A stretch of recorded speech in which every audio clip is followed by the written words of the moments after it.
You're here. Didn't see you sneaking in then. Caught me unawares. Hey, great show lined up today. Take a look at this stuff. Let's make someone's day by sending them a very special kind of greetings card. And see how to turn old packaging into amazing sculptures. And how to get some fantastic drawing effects with speedy sketching. No one knows the true origins of these ancient carved monuments found in several long-forgotten corners of the world. Some have stood undiscovered for thousands of years. How did man alone create such magnificent towering sculptures? Well, with a sponge and scissors actually. Good, aren't they? And simple to make in 4 easy parts. A 4-part attack.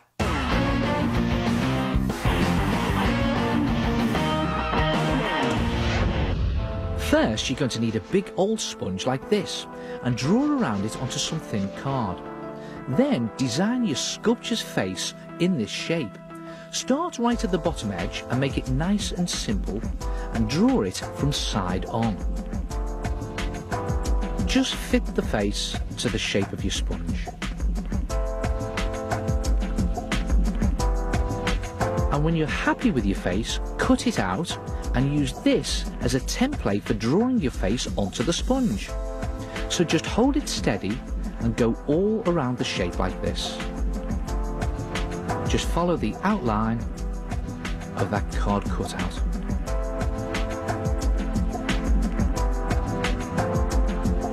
And when you've done that, turn the sponge over and again use the template to draw on the face.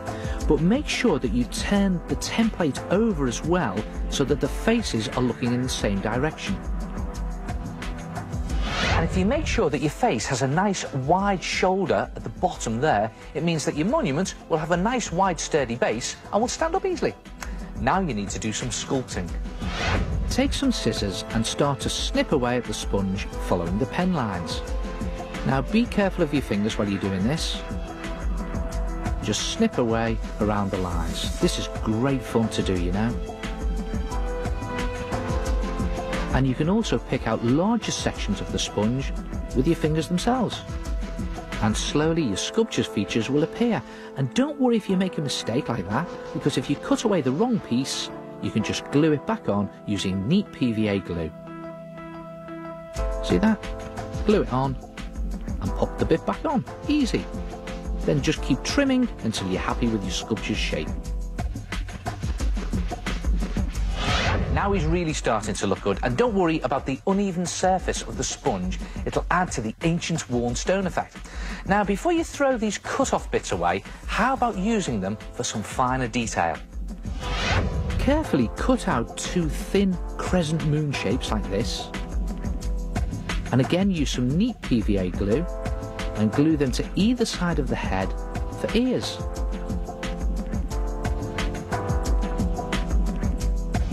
Now all that's left to do is to make the sponge look like stone, and you do that by painting it. Paint your sponge sculpture a nice stony grey colour. Now acrylic paint works best for this, as it sticks well and it doesn't sink into the sponge. Just cover the whole of your sculpture, back and front. You can then add in some dark grey or black to the shaded parts to give it some depth, like in the eye sockets. And you can also paint some green around the base to give the impression of grass. And when you finish painting it and it's dry, you'll have an ancient stone monument like this. Good, isn't it? And you can do all sorts of different sculptures. How about cutting the sponge in different ways to get different characters? Or painting the sponge a light brown colour to get this ancient Egyptian sandy effect. And you don't have to do figures. Really simple monuments like this Stonehenge type one look really brilliant.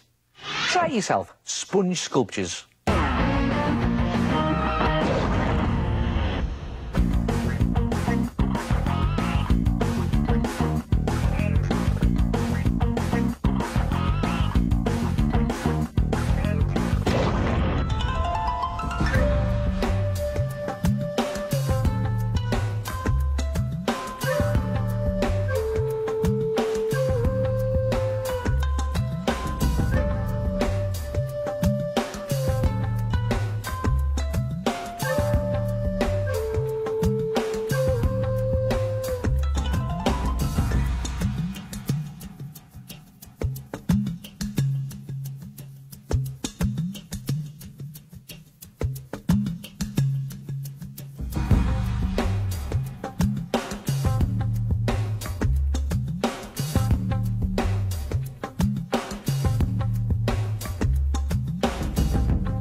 Got him.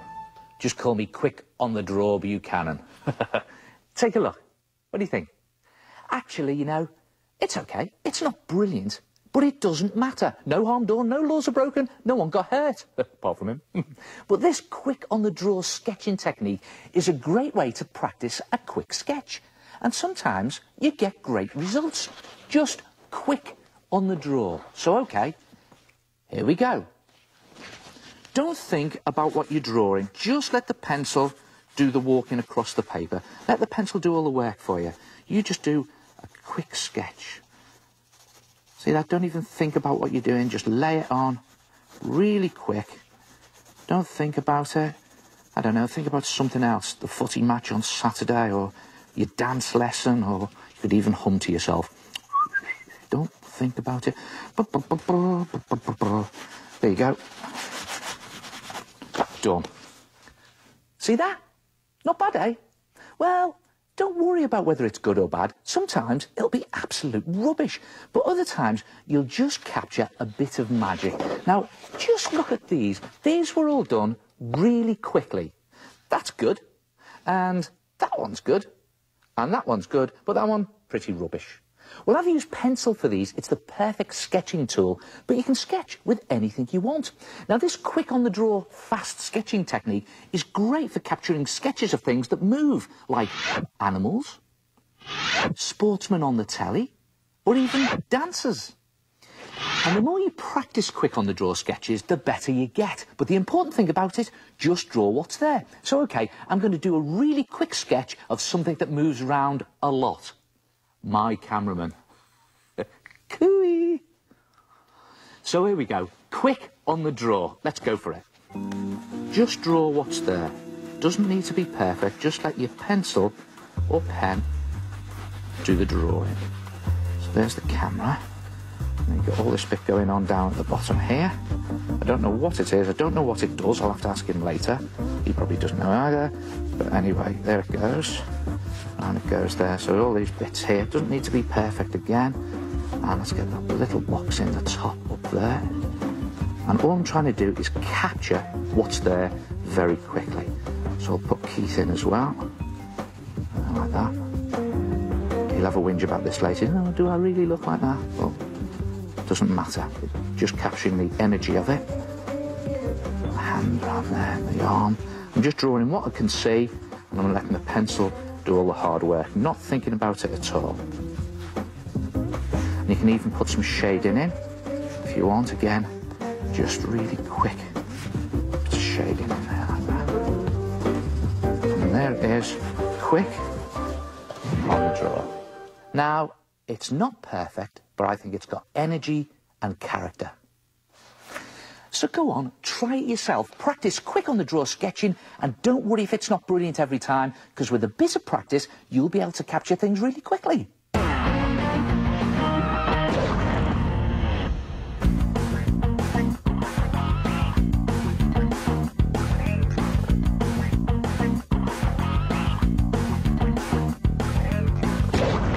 Now, you know my motto, you can turn almost anything into art. Well, here's someone that agrees with me. Paul Matosik is an artist that's really good at turning stuff that you'd usually throw away, like polystyrene packaging, into amazing sculptures. Check this out.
what? I love all sorts of art, whether it's Van Gogh in the National Gallery, Leonardo da Vinci in the Louvre in Paris, or your work in the Art Attack Gallery.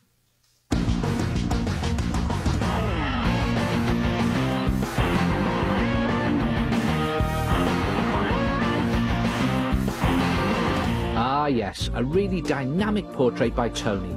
The attention to detail is superb, particularly the collar on the school shirt. Nice one, Tony.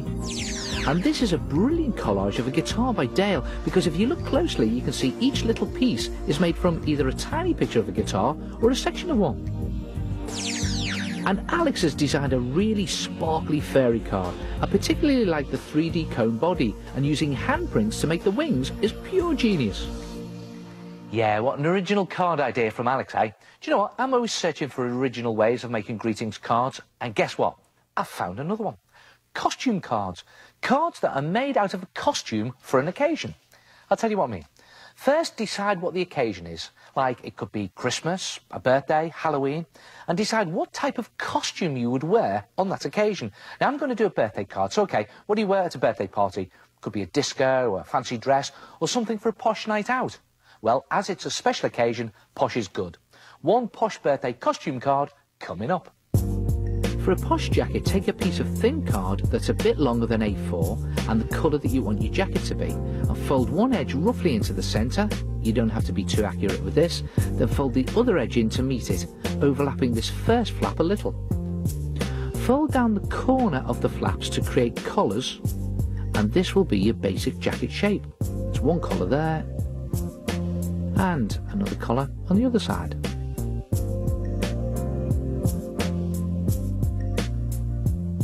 For a shirt, cut a piece of thin card or paper that's the same size as the back of your card and glue it into place inside the jacket.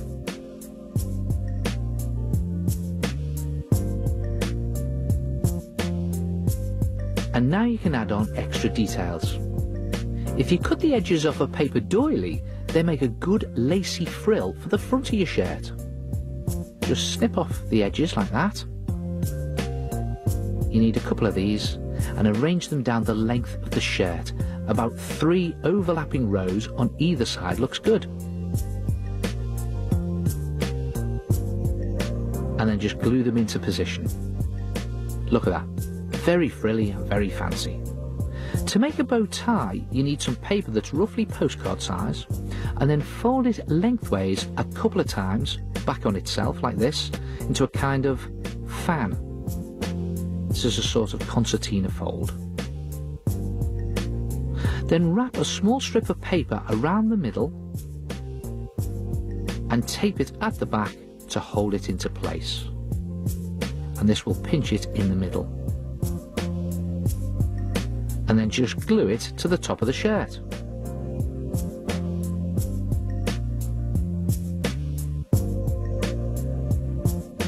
You can also add a square of paper with one folded edge to the front of the jacket for a pocket. Just pop it on. And for a flower or corsage, scrunch up a strip of crepe paper like this, pinch the bottom and put some tape around, and again glue that to the front of your jacket. And there it is, a fantastic costume card to send on a birthday or any special occasion, and just write your message on the inside of the jacket. Happy birthday from me. And there's lots of different type of costume cards for any occasion. How about a not so posh birthday card? This one's quite trendy.